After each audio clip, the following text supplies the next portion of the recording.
stop him alone. No one can. But we can find a way. Together. Hello everybody, welcome back to Screenstars. I'm here today to bring you my review for the 2025 Marvel Studios release, Thunderbolts. The film is directed by Jake Schreier, and it stars Florence Pugh. We have Sebastian Stan, Lewis Pullman, Wyatt Russell, David Harbour, Julia Louis-Dreyfus, Hannah John Kamen, and Olga Kurylenko. Right, okay. This is the newest Marvel film where we get to see the Marvel rejects. If you like, this is the Marvel's version of Suicide Squad, I suppose is the best way to describe it. So all the kind of Marvel rejects that we've been introduced to in the last few years. So we've got Yelena, played by Florence Pugh. You've got Bucky Barnes, the Winter Soldier.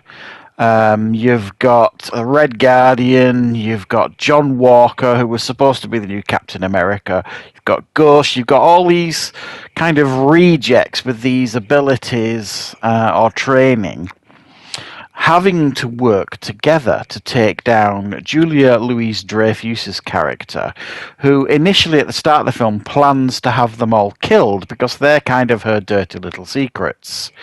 And she is being investigated, so she got to basically get rid of all her dirty secrets. So she sends them all on a mission, i.e. to kind of kill each other, which they're unaware of. They realise what's going on. They manage to escape with a man called Bob, played by Lewis Pullman. Now, Bob, as they discover, is a quite unstable fellow who has been experimented on with something called the Sentry Project. This is to turn him into an incredibly powerful super being.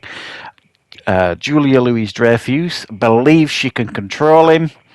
As it turns out, she can't, and it's down to the newly assembled Thunderbolts to take down Sentry. Right, what are my thoughts on Thunderbolts?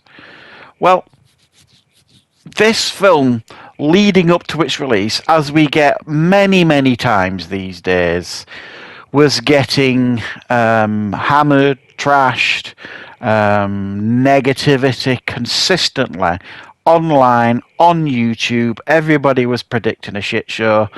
And then the film got released, and it was getting good reviews. Do you think that all these people that were spouting their toxic nonsense before this film was released, do you think they've all backpedaled? No, they haven't. Not many of them at all. They're still claiming it's not a good film, sort of thing. Well, I'm here to tell you guys that I think this is one of the most entertaining Marvel films that I have seen since Endgame. There have been some since Endgame, but more than not, the Marvel films that we've been served up since Avengers Endgame have been, in my opinion, decidedly average at best. There have been some that have obviously, like the Spider-Man one, what have you, that have elevated themselves and been pretty entertaining. This, for me, is one of the strongest. I thought this was incredibly fun and entertaining to watch. Followed a very familiar formula that is tried and tested with superhero films. You've got the underdogs as well, which, you know, is always a great recipe for films like this. Whereas the Suicide Squad film, for example, both we've had two now, I know, but I'm talking about the James Gunn one, for example. You don't necessarily find yourself rooting for them because of the graphic nature of those films. You kind of, you know, in no uncertain terms, know that these people are not very nice people. Whereas here, every single one of these is wanting redemption. Every single one of them is wanting to kind of feel the world's embrace and be something bigger than themselves. And I think the film does a really good job of presenting that. Now, some of these characters, I'll be honest, this is the first time I've met them, especially John Walker. I know he turned up in the Falcon TV show, but I haven't watched any of the Marvel TV shows. I don't like the fact that they, in my opinion, dilute the movies. So I've not watched any of the Marvel shows, and let's be honest, most of them haven't been very good. Well, according to reviews that I've seen. And Julia Louis-Dreyfus's character, I don't think I've met her before in any of the Marvel films. Obviously, I've met Yelena with the Black Widow film, but I know she's turned up in some of the TV shows and stuff as well. But I have to say, they all stand out here. They all get their moments to shine. The film is charming, it's light at times, it's humorous, it's emotional. The action scenes, I think, are done expertly well. And all these characters are definitely giving their moments to kind of stand out and be seen. I mean, Winter Soldier, Bucky Barnes, played by Sebastian Stan, has been around since, obviously, the second Captain America film. And he's been, a good guy, he's been a bad guy, he's been a very layered and flawed character, but he's been fighting for redemption all these years. And it's nice to see him get his movie to shining, sort of thing. It's nice to see Wyatt Russell as John Walker. I enjoyed his character. When I first saw him as like the new Captain America, if you like, when they were doing the TV show, I was like, what are they doing? And I'm a fan of Wyatt Russell. But I think he fits that character well. He's not Captain America, he's somebody else. He just happens to have very similar abilities. But I liked his character. Again, he was flawed. Florence Pugh, I think, is the standout here. She's outstanding, I think, as Yelena. Again, a very complex and layered character. Every time I've seen her before, they've kind of dialed up her sarcasm and humour to 11. They've toned her down a little bit here, made her a little bit more grounded, a little bit more serious, a little bit more emotional when they need it, but still cracking the jokes at times. I think they've really got a handle on that character now. Red Guardian, when David Harbour first turned up, I found him a little bit annoying in this film, but he really grew on me. Again, I quite liked him in the Black Widow film. I thought David Harbour was excellent in that. But like I say, he was a bit much when he first came into this film. But I very much enjoyed his performance, and I liked his development as well here.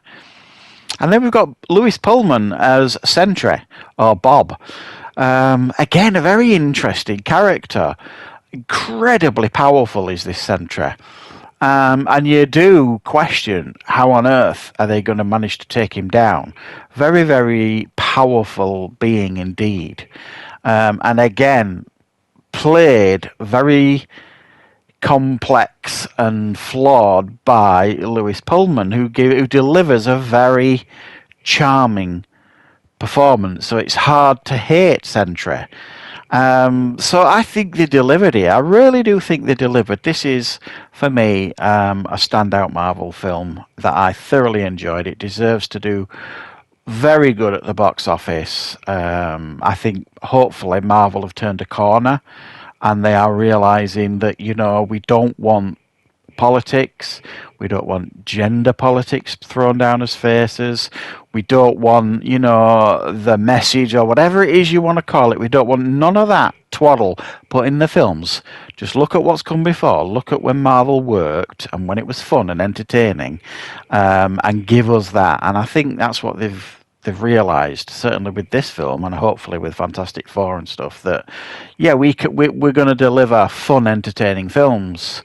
And you'll start winning, I think, the fans back. I think like I say, it's hard because there was so much negativity before this was released.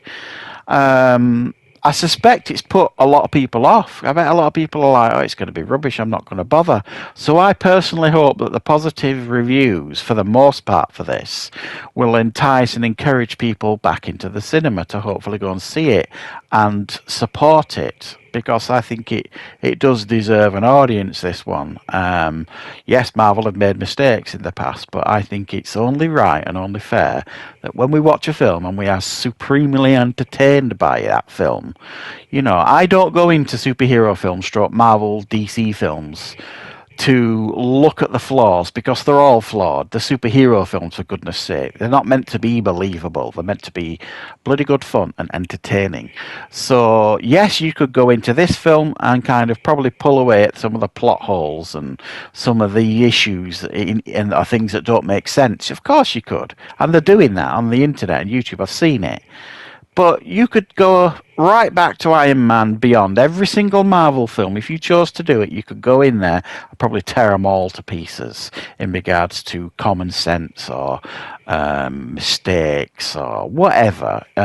So I think if you go into this film with an agenda, you're not going to like it. If you go into this film wanting to have fun and be entertained, and you like a good underdog story as well, I think you're going to like it. I'm looking forward to seeing more of these in the Marvel Universe. And yeah, check it out if you get the chance, guys, at the cinema. And I will, of course, be back with plenty more content on the channel very, very soon.